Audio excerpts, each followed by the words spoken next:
Hello and welcome, everyone. It's so good to see all of you joining us today for our conversation on this National Caregivers Month. I'm Teresa Younger. I'm the president and CEO of the Ms. Foundation for Women, and it is an honor and a privilege for me to be joining all of you, but most importantly, to be joining Family Values at Work for this town hall on care heals mind, body, and soul. It was we've had a long relationship at the Ms. Foundation for Women with Family Values at Work, who has been doing this work of amplifying and lifting up the idea of paid care for oneself and family for 20 years. And it is just an exciting time that we are in this. As they write in their notes that they sent over to me, I have to read it verbatim because it just struck home. Care is essential for our minds, bodies, and souls, be it our mental health, self care as self preservation, the need to grieve, and/or to care for loved ones and ourselves. That's what we're going to be talking about today, and I'm just really quite honored to be part of this conversation. I'll be moderating a conversation with some brilliant, amazing folks that you saw across your screen as we were opening up everything today. The flow will be very open. However, unfortunately, in this format, we can't see you. So we're going to ask you to put your questions in the Q&A, and we will get to those questions towards the end of the conversation today. The conversation will last about an hour, and all of you should be able to see our interpreter to the side who is going to be interpreting our messages for and our talking points to all of you in the conversation that we're having. I could go on and on about the amazing work, the success that we have seen, and the work we still need to do. In this new normal that we are all living in, post 2020 and COVID, etc., I think it's been more clear than ever that if we are not using care as an instrumental center point to the work that we are trying to do, to the justice that we all deserve for ourselves and for our family members, for our communities, and for our country, and quite honestly, for the world, we will not get there easily. I just recall we just released a report at the Ms. Foundation, and we actually said, fund women and girls as if you love us and care that we win at the end of the day, right? And so when I think of that, I think of this. What does that look like? We all deserve the dignity of the work we are striving to do, and we should not have to jump over hoops in order to get the time that we need to care for our mind, bodies, and souls. I'm going to kick us off because, as I said, I could go on and on, but we have the honor and the privilege of being joined this afternoon by no other than Congresswoman Ayanna Pressley from the Massachusetts 7. She is, I almost feel like I don't need to introduce her, but I will because it's so critical. She's an activist, a legislator, a survivor, and the first woman of color to be elected to Congress from the Commonwealth of Massachusetts. She is actually, like almost all of us on the phone, she is an advocate and an activist. She lives her values and works for them. Through her time in Congress, Congresswoman Pressley has been a champion for justice and healing, a champion for reproductive justice, justice for immigrants, consumer justice, justice for seniors, justice for workers, justice for sexual assault survivors of violence, justice for the formerly and currently incarcerated individuals, and healing for those who have experienced trauma. She has been at the forefront of conversations, and in her seat, she is currently sitting and serves on the powerful House Committee on Financial Services, which remains focused on legislatively addressing issues of care, concern, and consequences to the American people. We are thrilled to have you with us today, Congresswoman, and thank you so much for being here and being strong and being a voice in that big place in Washington, D.C., for not just the people in the Commonwealth of Massachusetts, but for all of us. As we know, you have been a strong advocate and a woman of color who has not stepped away from who you are and how you present. Thank you. Wow. It is so good to be with all of you. I wish we were together in beloved community, but I'm so grateful that I could join you virtually for this important discussion. First, I have to extend my gratitude to Family Values and Work for bringing us together. Thank you to Teresa for leading our expert panel with Josephine, Becca, and Sonia. And thank you especially to the caregivers in the audience. I'm an only child, and I was the caregiver to my mother in her leukemia battle, which ultimately she did lose. And it was a great honor. It was a tremendous responsibility, at times very lonely, and a hardship. And even saying all of that, there's no place else I would have rather been than by my mother's side. And I'm fortunate that I did have a workplace and a village that supported me in that. So it's wonderful to be a part of this conversation today. And I do also want to take a moment to thank our interpreter today. Thank you so much.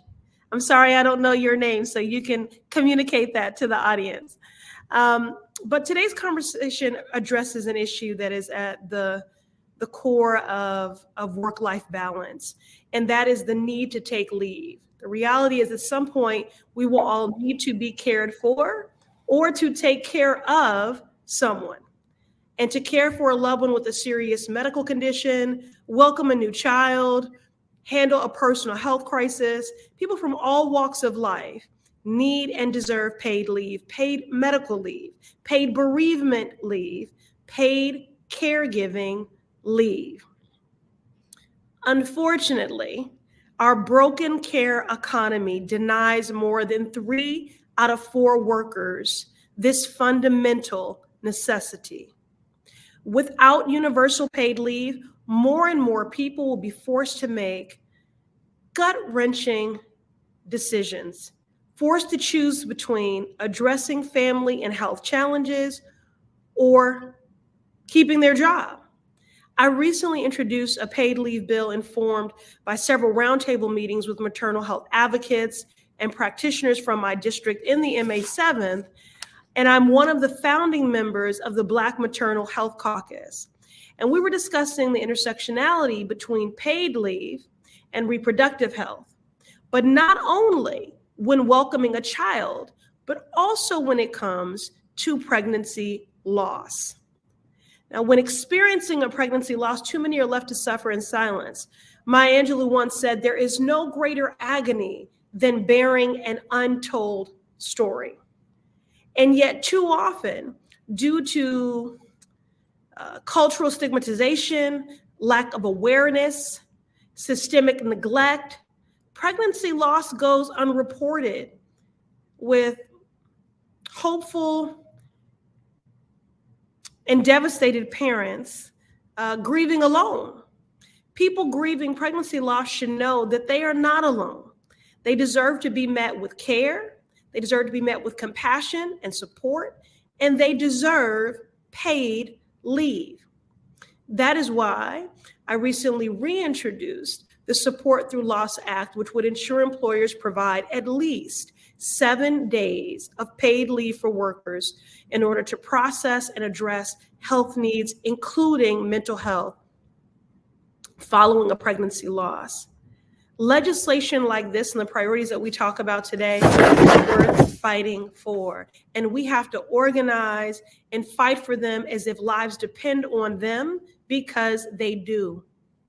It is always worth fighting for the millions of people having to balance their paid job with the often full-time unpaid job of caring for children, aging adults, and relatives with disabilities. It is always worth fighting for those that are undervalued and underpaid, which is this workforce, the majority of whom are women and people of color. It is always worth fighting for childcare providers who are facing undue funding cliffs, which threaten care for tens of thousands of children. We know that another world is possible, and our fight for it is a righteous one. Now, Congress has been considering proposals to enact paid family leave and medical leave since the 1980s. It's time to get this done. So thank you. And I will turn it over to Teresa to begin the discussion, though I hate to leave you because the second I logged in, I said, these are my people. Thank you. Whether you do it or not, I'm claiming you. Chosen movement family, carry on. Yes. Thank you. Having an advocate as you, Congresswoman, is the thing we need, and your commitment to make it happen now and to address the issues that people are most uncomfortable about, because people don't want to talk about their hardest moments, and they shouldn't have to talk about them in the workplace. They should have the opportunity to heal in their homes with their communities around them. And it's having folks like you and the cohort that you have put together to work on this, and in partnership with us as activists in the field, that's a win. And I can't thank you enough for your leadership in this work. Thank you. Thank you, Madam President. I'm never tired of calling a Black woman that. All right, y'all take good care. Thank you. Congresswoman. The Ms. Foundation has been around for for 50 years. And it has been, a fight every step of the way. The issues that we work on are not women's issues. The issues that we work on at the Ms. Foundation are the issues that affect the lives of people and their communities, right? And when we talk about issues like care, as if it's something that people don't see and address and need, we are not being open and honest. And so today we have with us 3 leaders who are open and honest and willing to put on the table the conversations we really need to have. I'm thrilled to be in a conversation with these 3 folks. I'm going to give you very top levels of their bios, but you should know this does not do justice to the maximum amount of work that they are doing. First off, I want to introduce you to Becca Bernstein, and who has dedicated their career to transforming the ways we talk about and heal from loss and hardship. They are currently the head of Option B out of the Sandberg Goldberg Bernthal Family Foundation. I think I got that right. Which reached over 18 million people in the last year with education and support for those facing loss and hardship in their own lives and or supporting others. That is a lot of people, and we're really grateful for that. We also have with us today somebody who the people on my team, I needed to all 3 of these folks told me I should be super excited, and I am. I almost didn't sleep last night because I was so excited. But we're also joined by Sonia Renee Taylor, who is a New York Times best-selling author, world-renowned activist, and thought leader on racial justice, body liberation, and transformational change. She's an international award-winning artist and founder of The Body Is Not an Apology, a book we all need to read and have very close by. I think if I recall, Becca was showing that they have that book already at their house. Sonia lays out her radical self-love vision, arguing that all people arrive on this planet in a state of self-love before internalizing the messages of shame and injustice from the systems of oppression. I'm super excited. Again, the body is not an apology, is something we all need to have and read, not just put on our shelves, because I'm notorious for putting things on the shelves. So super excited to have you with us. And the person who I feel like needs no introduction to the Family Values at Work family is our very own executive director of the Family Values at Work, Josie. And she is striving to expand the network of grassroots coalitions that are building the power to win paid leave at the state level with the commitment to win at the federal level by 2030. Now, that's the outside. So if we get it earlier, I don't think you're going to complain, Josie, right? Okay. Josie has nearly 2 decades of experience in policy, organizing, campaign development, and strategic planning. I want to lift this up just because I love this part of the conversation. She was naturalized as a U.S. citizen in 2020, just in time to register and vote on Election Day. Thank you so much for getting registered to vote. I just changed my vote to New York, and I cried when I gave up where I was voting before in Connecticut. But where we vote matters, and that we vote matters even more. So make sure that you are out there doing your work. So let's get started. Are we ready? Okay, let's do this. We're going to start with you, Becca, if that's okay. We're going to start with, how can expanded workplace leave policies after loss impact workers and their families? Yeah, well, thank you so much for having me. First of all, I'm so thrilled and honored to be with this group of people. But it's strange to even have to say that during the hardest moments of their lives, when people are going through the unimaginable, they shouldn't have to worry about their jobs. But I feel like a lot of this last year has been me and our team at Option B saying when people are going through the hardest moments in their lives, they shouldn't have to be worrying about their jobs. Right. I've spent, the last several years hearing literally thousands of stories from people who didn't get the leave that they needed when they were going through a major loss or hardship. So, I could spend the rest of the time telling you, but we heard from, women and people with uteruses, who literally had miscarriages at work, didn't tell anyone, and got no time off.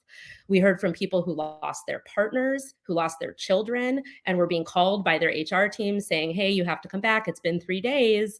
That's the culture that we live in right now, is that a lot of people just, aren't getting the time that they need and certainly aren't getting the time to take care of themselves and their families. So I think, the impact of expanding leave policies, and our work has been focused on bereavement leave and people being able to have time to grieve.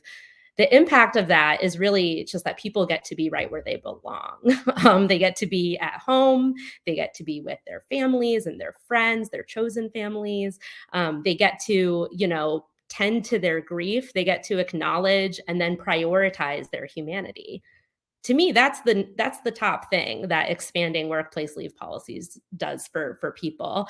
But I think just, one other thing that I'll add is that in addition to an impact on workers and on their families, I also think that talking about expanding leave can also have an impact on culture.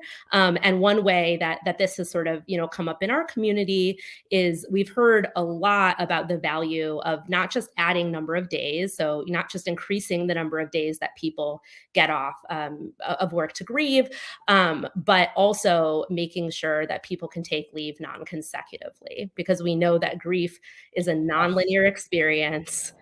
it's not just one and done. It's not just you go to the funeral or you have a couple days to recover from this major loss and then, move on. And so that's something that our community has really been championing, and that we also included in our public recommendations, was to make sure that all bereavement policies in the workplace also account for the fact that it doesn't have to be taken just in one block right when the loss occurs, but can be taken over the year, over time. So I could go on forever. This has been, a lot of our work in the last couple of years, but helping people to prioritize their humanity. And then I think, more than just the number of days are things that we're thinking of on our end.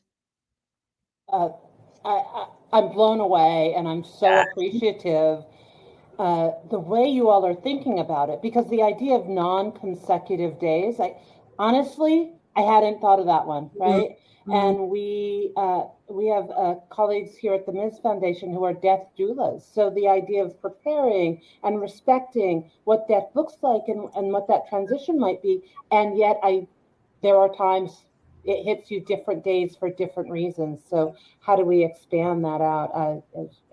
My head is spinning right now. Yeah. Go ahead, Josie. I know you're going to say something. Oh my gosh, Teresa, my head is spinning too. Just thinking about, Becca, the idea of like prioritizing our humanity. That just hit me like, a ton of bricks. And the fact that we have to say that over and over and over again, that we have to remind ourselves that in our own internal narratives of value and worthiness, and then that we have to constantly say it out loud to the world is wild. But I'm so grateful for that language. And I think the cultural, I just want to lift up the cultural conversation that you are acknowledging also that is going on, that Option B is thinking about. Like, that's what we have to change. Yeah. This mentality around needing to work to validate ourselves, and then, just the horrific, I think we all kind of had a moment when somebody who had a miscarriage at work and did not, needed, and people were calling people after they lost loved ones. Yeah. And saying you need to come back. That kind of cultural breakdown is unacceptable, and I'm really struck by that. I want to just thank you. I know we have more questions to get to, which we will, but that just you're already striking me where it hurts, and I think part of the reason why this for me is so such a wide topic is because we know that it is predominantly women, but not only, but oftentimes Black and brown folks who are carrying the bulk of the weight. And, I know the weight that I carry in the privilege that I hold to be able to take care of my aunt when she needs it, or a family member, a sister or a brother when they need it. That's a privilege that I hold. But, Josie, I'm going to go to you because we know that there are many suffering, and the lack of national paid family and medical leave policies and care policies most negatively impact Black and brown communities and families. What are some of the implications for those communities and those families? Yeah, thanks for that question, Teresa. I think first, I just want to level set us and just say that when we're saying paid family and medical leave, we mean that this is when workers get their pay reimbursed when they have to take time off of work for themselves or someone else for really what should be any reason, right? Whether that's bonding with a new child, grieving, pursuing healing and wholeness, whether that's mental or physical. So the idea that we are humans in human bodies doing work is an important thing to consider. And because we're human, there are going to be reasons that we have to not be at work. And that those moments that are going to come up for all of us for any reason at any given moment should not then lead to economic destabilization of ourselves as individuals or of our families, of our communities.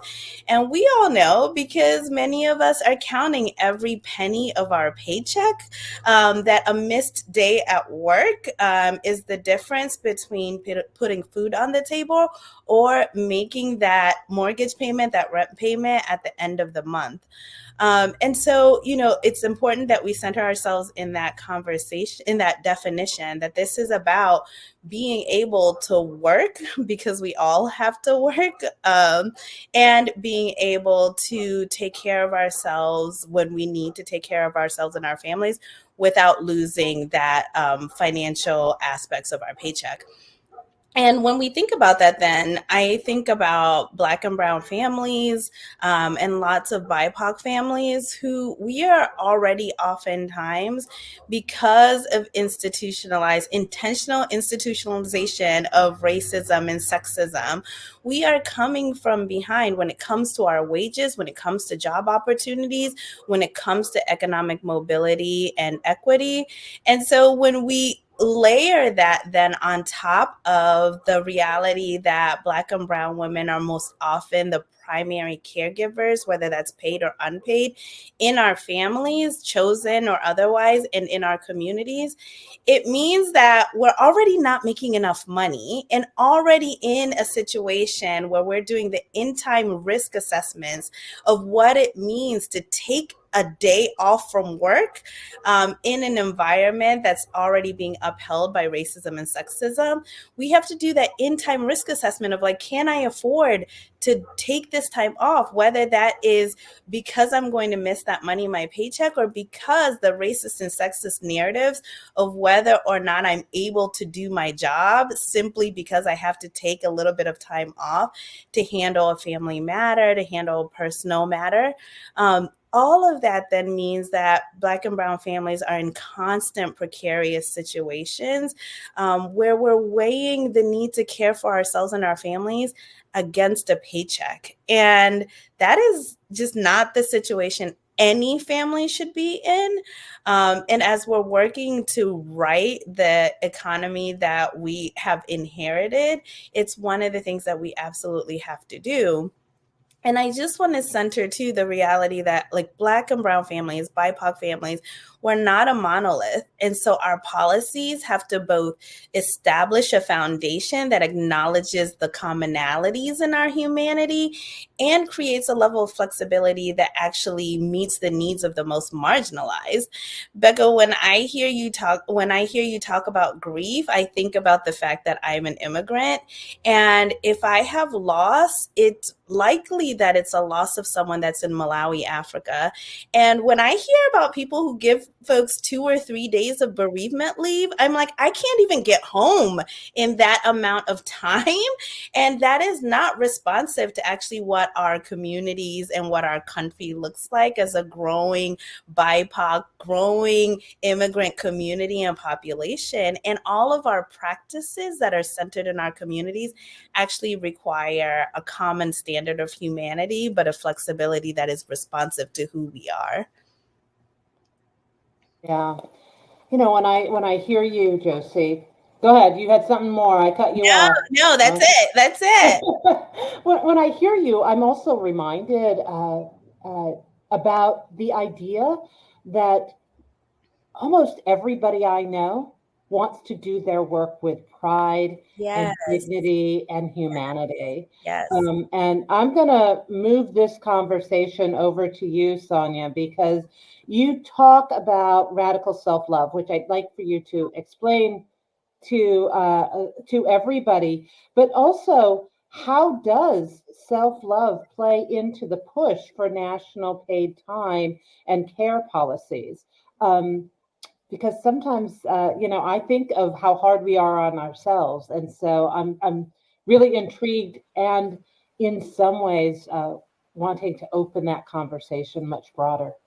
Yeah, absolutely. First of all, thank you all. I'm so grateful to be in this space of brilliance and having the opportunity to really be thinking about these ideas with you all that are so essential to our well-being as a species. And I think that's one of the things that often sort of gets lost is it's like, I'm really taken aback by the short-sightedness inside of our systems of work that don't recognize that the foundational care that we're able to offer to ourselves and to our loved ones and to our community is actually what creates sustainable longevity in terms of work relationships. It means that your company at the end of the day is going to be way more profitable because you have people who are sustained and well.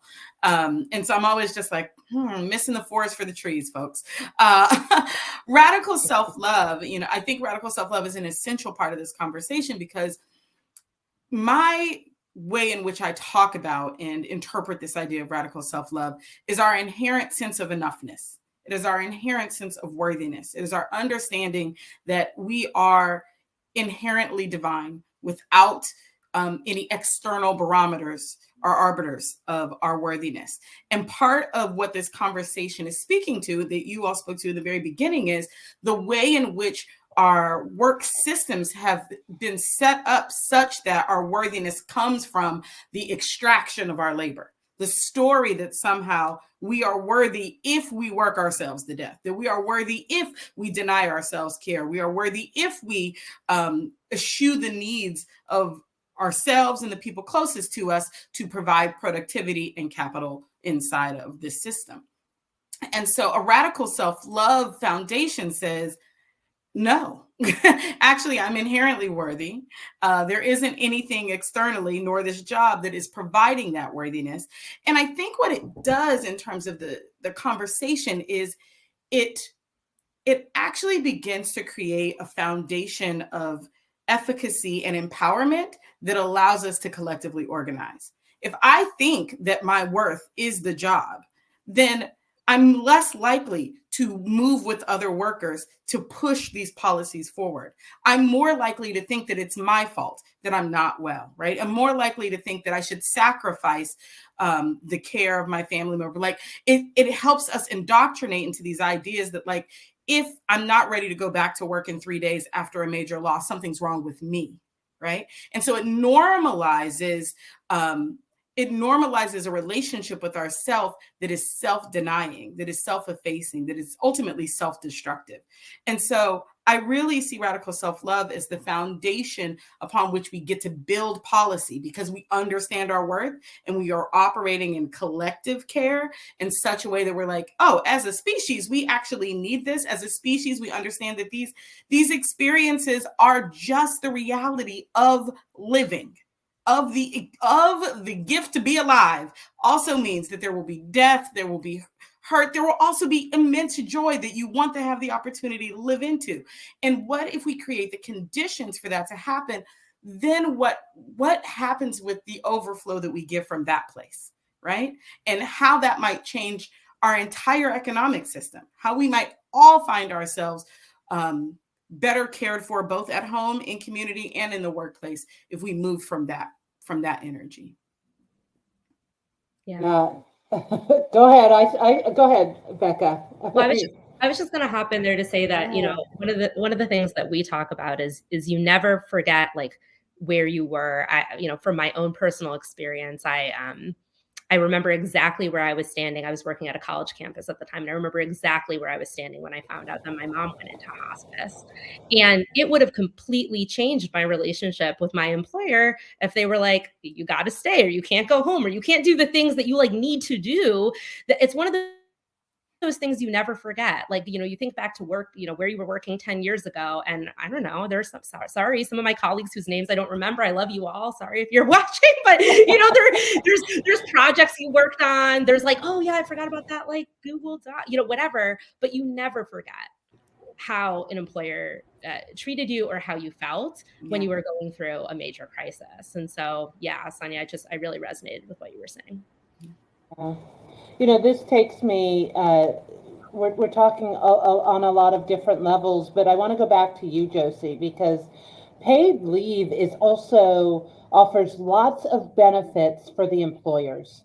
And so why don't they offer it? I mean, as an employer, one of the things we have nearly 30 people here at the Ms. Foundation. I want to make sure that they want to come to this place every day and that they want to be part of this team, right? That's a benefit and whatever that takes. So we're trying to institute all of the things, even if it's not what everybody else does. So why do so few employers offer these benefits?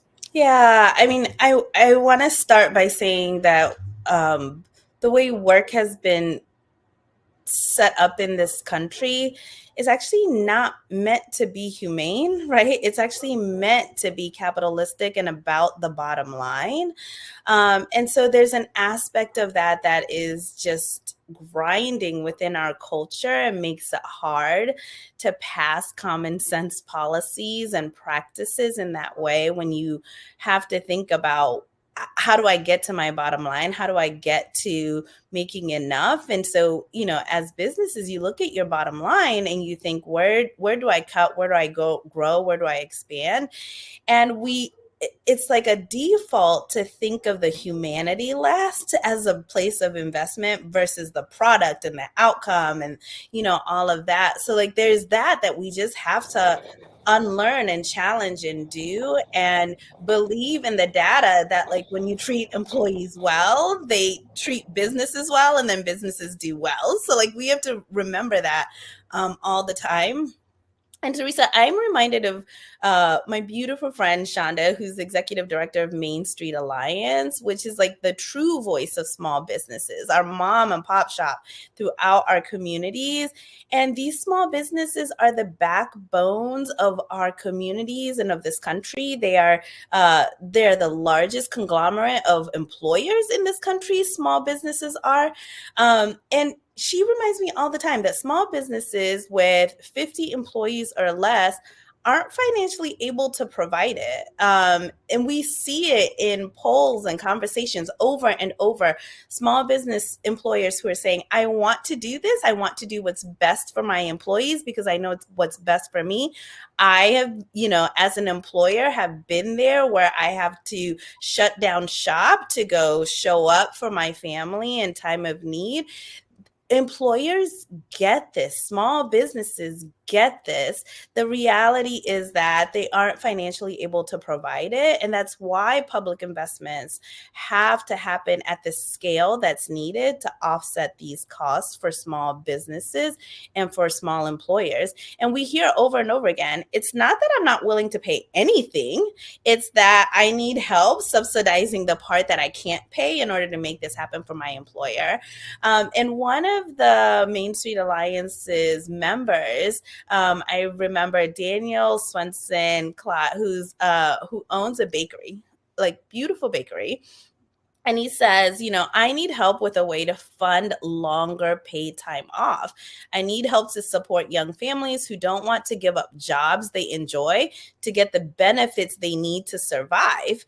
And he goes on to talk about this sort of in and out system where employees who are passionate about working in a bakery come to his shop for employment, but then have to leave because a larger employer that's not centered in their passion and the work that they have to do, that they want to do, can offer these benefits. But for small businesses who are the backbones of our communities, who are the local coffee shops that we go to all the time, who are, my favorite dry cleaners, a family-owned small business locally.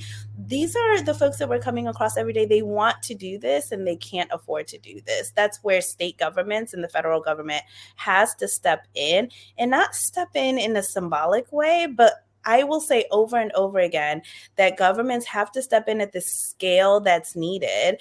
If an employer needs $400 and the government is offering $100, that does not help. So it has to be at the scale that employers and the folks that they're employing need. Yeah, no, it's a really good reminder. Many of us make very conscious decisions, if we can, about where we shop, Yes. right, and who we purchase things from, and oftentimes it's because there's a shared value. Yes. A shared family value at work, that's really looking at all of these things. And, I think this goes back to something that actually Becca started us with, which was around culture. this is a cultural problem in the United States, and we have to get our hands around it. You brought it back up, Josie, that we have some really negative assumptions about what do we get for being humane and humans in this country? What does that look like? And so I'm just really, thinking about that a little bit. Becca, I'm going to come back to you on this question because I want to know, does it exist anywhere? But let me just precursor the conversation with, bereavement and the grief that ensues can alter a person's and a family's day-to-day actions, interactions, family security, and mental health. When we know this to be true on every level, what does a good bereavement policy look like? And does it really exist anywhere already? Yeah, so it's a great question. And it does exist in places. And Josie, I know you were just talking about small businesses. We actually heard from a member of our community that she was like, I experienced a loss and I promised myself when I became a small business owner, I was going to figure out how to make this work. I need to email her and say, how exactly did you make it work? Because she was writing to us saying, we've figured out how to, trade hours and kind of work collectively together to make it so that, people don't have to work when they're dying, or when they're grieving. But I think, on a bigger scale, there's lots of companies and organizations who have good bereavement policies. And I think they're, in August around Grief Awareness Day, Option B sort of came out with like, here are our 5 key recommendations for how you can have a good bereavement policy. And I want to say, like, this is not a comprehensive list. There's obviously a lot more. Grief comes in many forms. So I would love to see, the conversation about bereavement move even further. But in terms of the recommendations that we sort of came out with and what makes a good bereavement policy. One of them is number of days. And so again, right now the average is 3, and we really were saying more than 3 to 5, and best in class companies and organizations have up to 20 days paid leave. Where I work, we, have shifted our policy to be up to 20 days paid leave. And so I think, you can't put a time limit on grieving, but we know from the experts, from the research on grief, 3 to 5 days is not enough. 3 days is not enough. So the first is, a policy that has more days. The second is what I mentioned earlier, which is around non-consecutive policies, the idea that you can take time off over the course of a year and intermittently, when you have those days where you can't really get out of bed, like what organization or company wants that person to be working for them? Like, you're not going to be able to be productive. And so just accounting for all the ways that grief looks like after sort of the main event occurs. So the second one is really around non-consecutive leave. The third is something, Josie, I think you mentioned slightly around being able to account for extended and chosen family. And so right now, most policies are very focused on family of origin. You're lucky if you have coverage for a partner, a parent, a child. And we really want organizations to look at their policies and acknowledge that there are important people and important relationships outside of that category. And that also might depend on your background, where you grew up, and, so many different factors.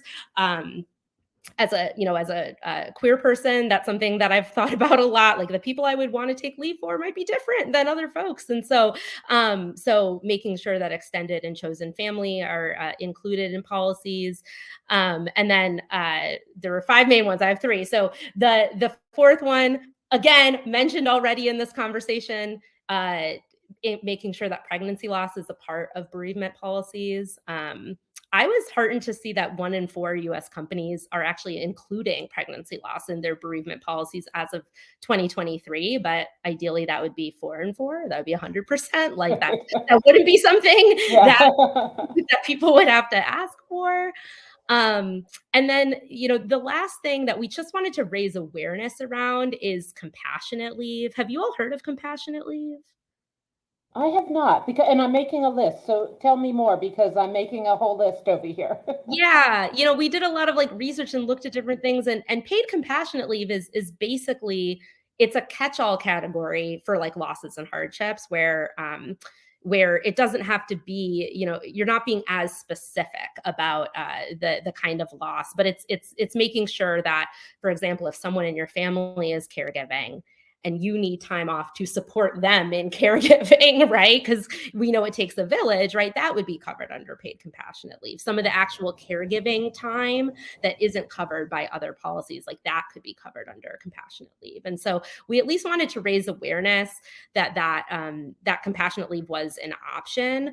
And our sister organization, Lean In, actually did, a study around women in the workplace that saw that about 1 in 4 companies are currently in their survey were using compassionate leave. So it's not unheard of. It's not, no one is using it, but we wanted to raise awareness around that as a possible, solution for just some of the.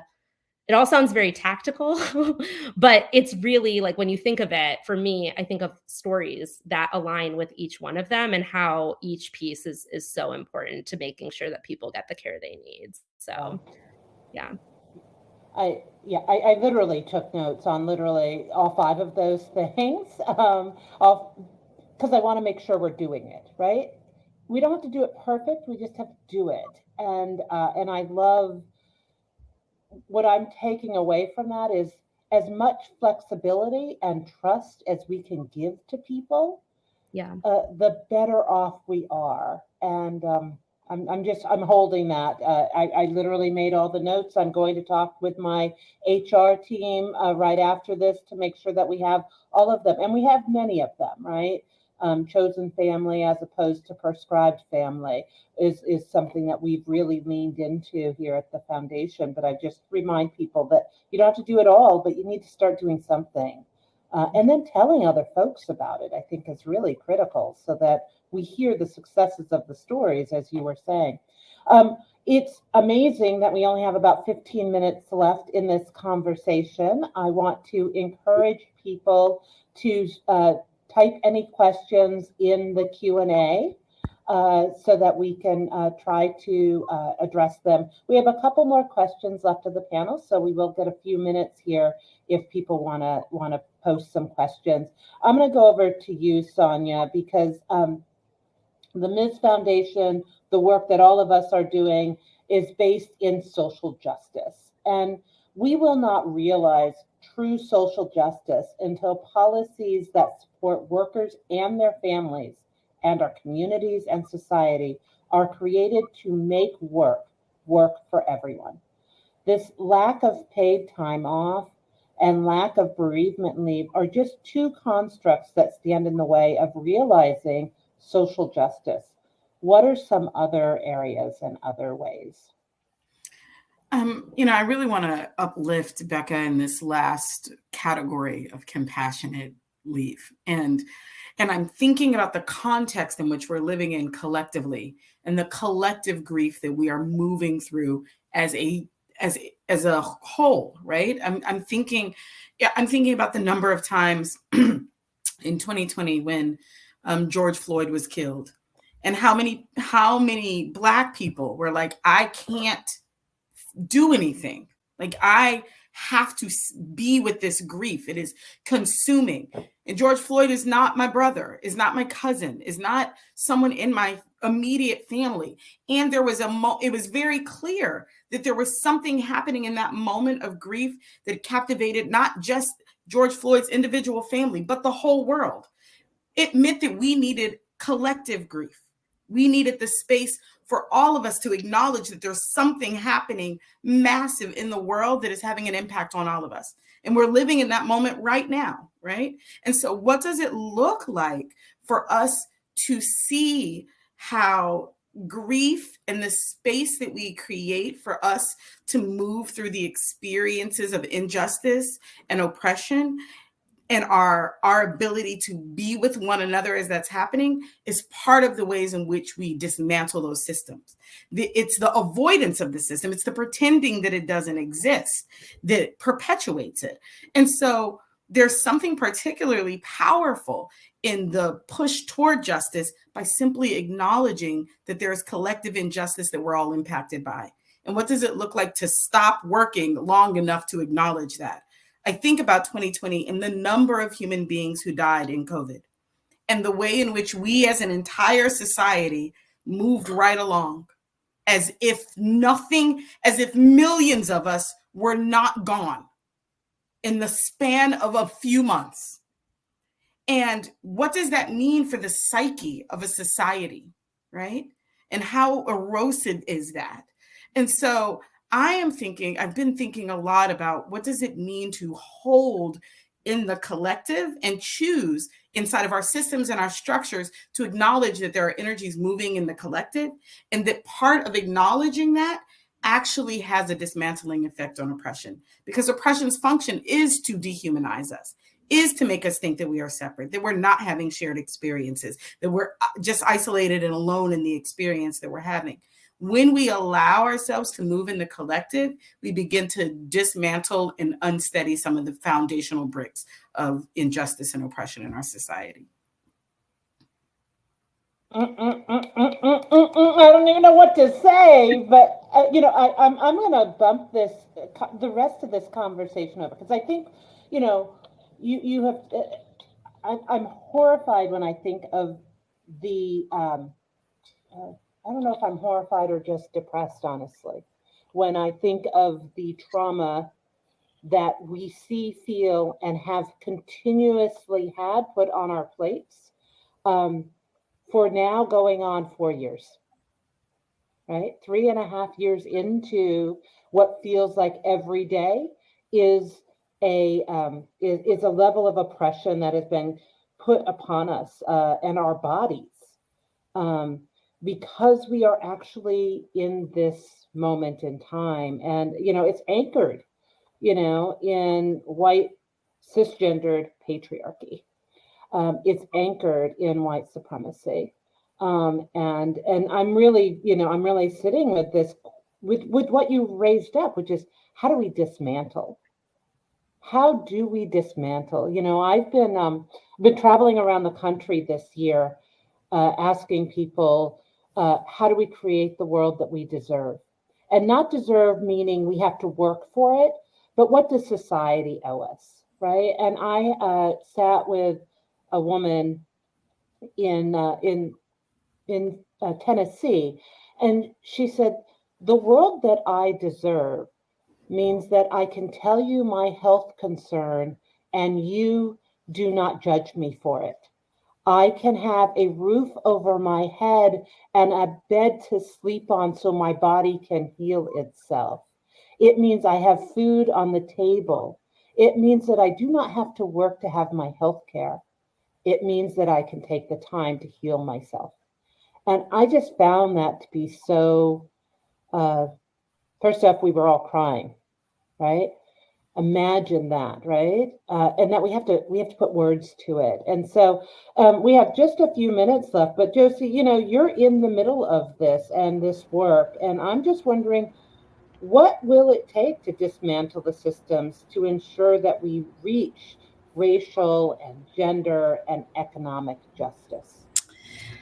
Teresa, this question feels really daunting to me at times, even in the world of work that we're all in. I am daunted by the idea that we don't all agree that this country's deep roots are in white supremacy, sexist, racist, patriarchal roots, that's the roots of this country. Like, we have people in this country who don't agree with that. I also feel like, even if you don't agree with that, even if you don't agree that that's the world we're living in today, there's enough agreement that that is the history of this country, that everyone is responsible then for preventing that history from reoccurring or dismantling that history. No matter how you enter this conversation, there's a level of responsibility that we all own. Mm-hmm.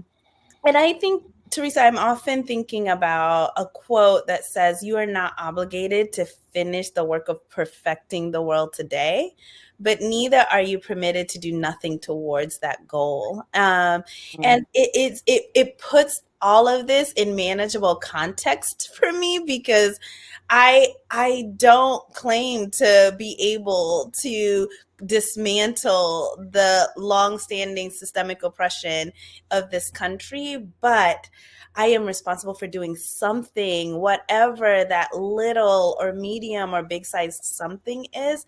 And I feel like if we all owned that, if we all said, I am responsible for something within the way I think, something within the way my family operates, something within my community, something within my state, my country, this world, whatever that scale of something is, if we're all sort of doing little by little work around that, I think that's incredibly important towards moving the needle to dismantling these systems that often are so oppressive for all of us.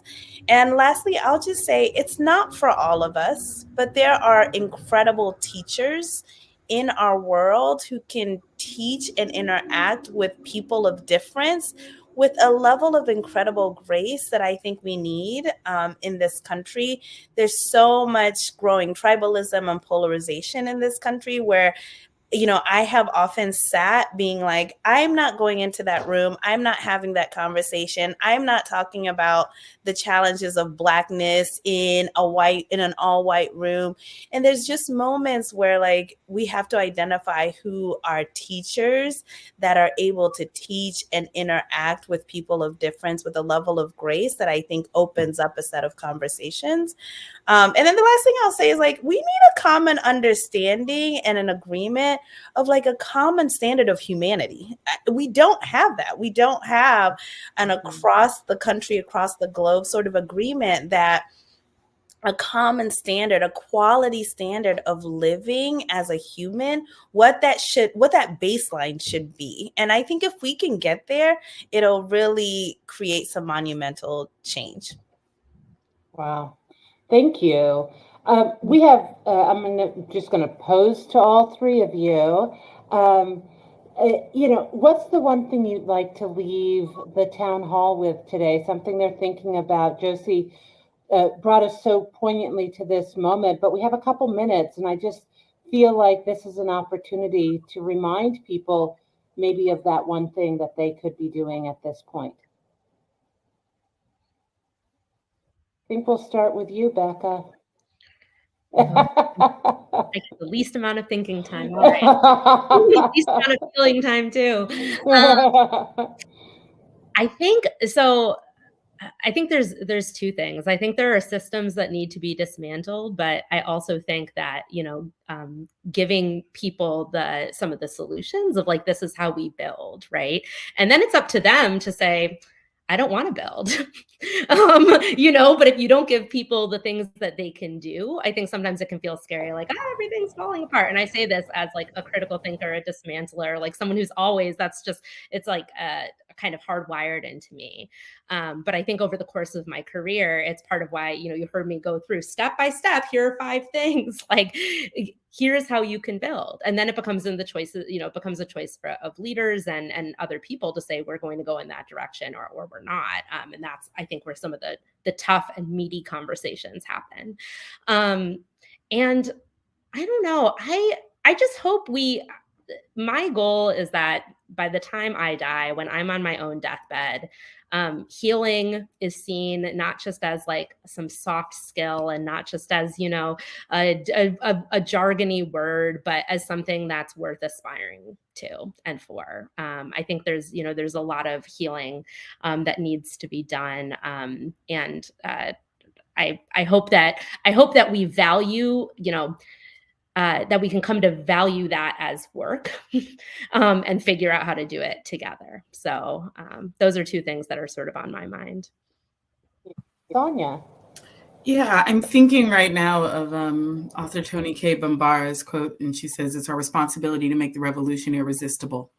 And for me, that is really the place from which I move, which is like, we're in the world we're in, and we see what it is. I'm curious about what is the most liberated, loving imagination of what we can be living into. And then how do I practice that every day such that I'm an example of how irresistible that can look?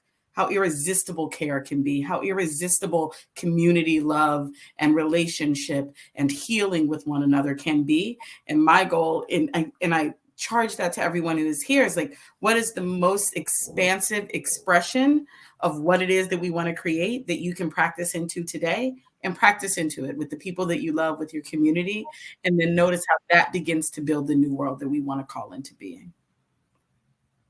Josie, I'm going to give you the last word before I formally wrap us up.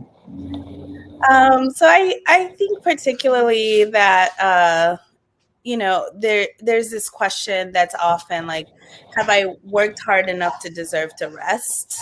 And actually, it's about like, am I rested enough to do my most compassionate, meaningful, productive, quality work, right? And we're in a culture that reverses the order of that think work is what makes you deserving of rest. And actually, rest is what makes us amazing workers and colleagues. And by sheer nature of our humanity, all of us need to work just to make ends meet, and work isn't working for any of us. And we are deserving of having systems and policies and practices in place that make the things we have to do work. And one of those things is paid leave, along with many other policies that make it possible for us to be humans within the context of which we have to function in. Okay, with that, all I can say is, first off, thank you so much. Mic drop. I will follow you anywhere. And, big shout out to Congresswoman Pressley for joining us at the top of the hour. I want to specifically thank you three badass folks for being in this conversation. Sonia, Becca, and Josie for giving us your time and being in this conversation. And I want to thank the sponsors and the supporters and all the network members who are out there striving to, push the ball up the hill.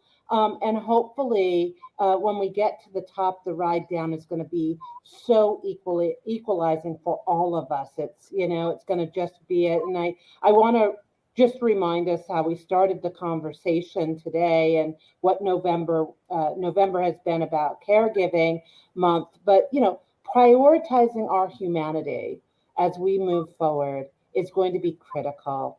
And I think all of the words of wisdom that were relayed to us by our panelists today, it's given me a lot to think about. I hope it's given you a lot to think about. And I look forward to doing this work together, because what we do know is this is not a solo act of care. This is a communal act of care. And how we get to the policies and the benefits that will affect us and allow us to all soar and show up as our best selves is something we all need to do. So thank you all so much. Have a wonderful evening. And thank you so much for taking the time to spend it with us today here at Family Values at Work. Thank you all.